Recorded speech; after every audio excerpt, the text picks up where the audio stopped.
Moving towards digitalization. Are we ready? Part 2.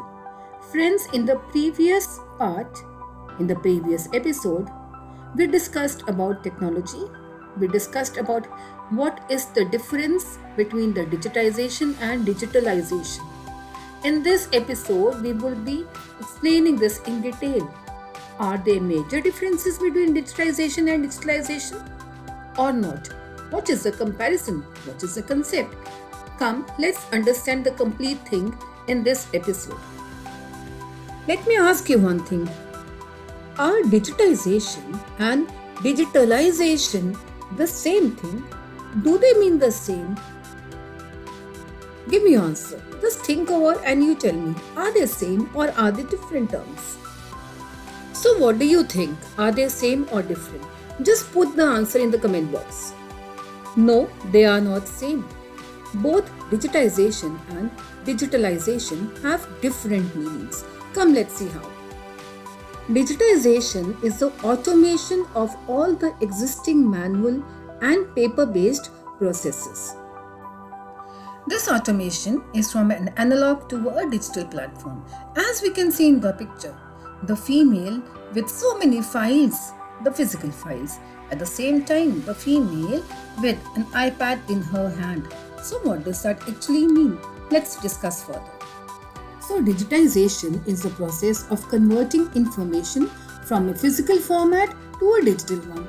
Now, for example, a teacher scans all the notes and saves these scanned notes as a PDF to his or her C drive. That means what is he or she doing? He is digitizing the complete thing. Now, if you don't want to scan it, this can be simply done by taking a picture with your mobile. That means while you take the picture of certain content or a file with your mobile, that gets converted into digital. Now, coming to digitalization. What exactly is digitalization? That is something that goes beyond the business. It is little different from digitization. We need to understand the concept between the two. So come, let's do that. Digitalization is the process of leveraging digitization to improve the business processes. That means now this is the second step. After digitization comes the step of digitalization. That means we are using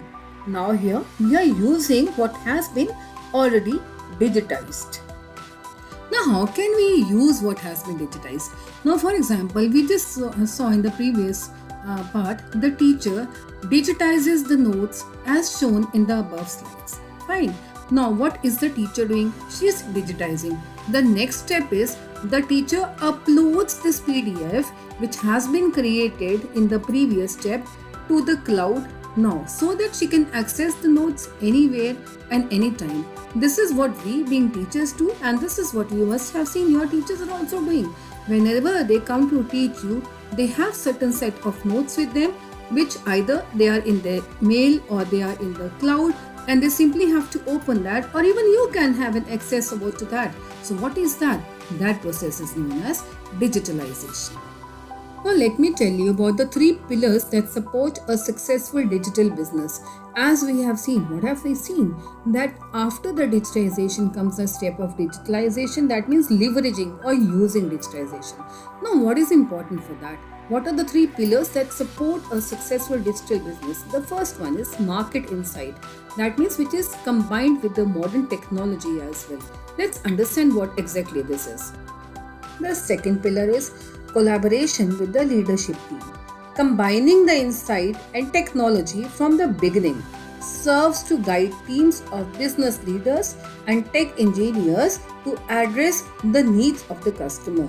Because whatever is being done as a part of digitalization, that is according to the needs and requirements of the customer. The third pillar is one or more technological platforms.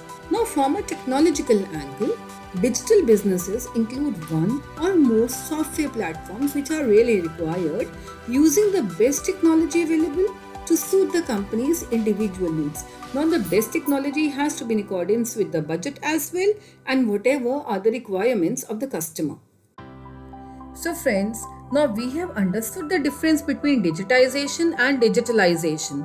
Now, We have to, in detail, understand the concept of digitalization, its advantages, its applications, and at the same time, the various challenges or obstacles that we face in the process of digitalization. That means our theme is moving ahead towards digitalization. Are we ready? So friends, do subscribe the channel so that in the next episode you get to know what are we discussing and you'll immediately get the update whenever we put the next video.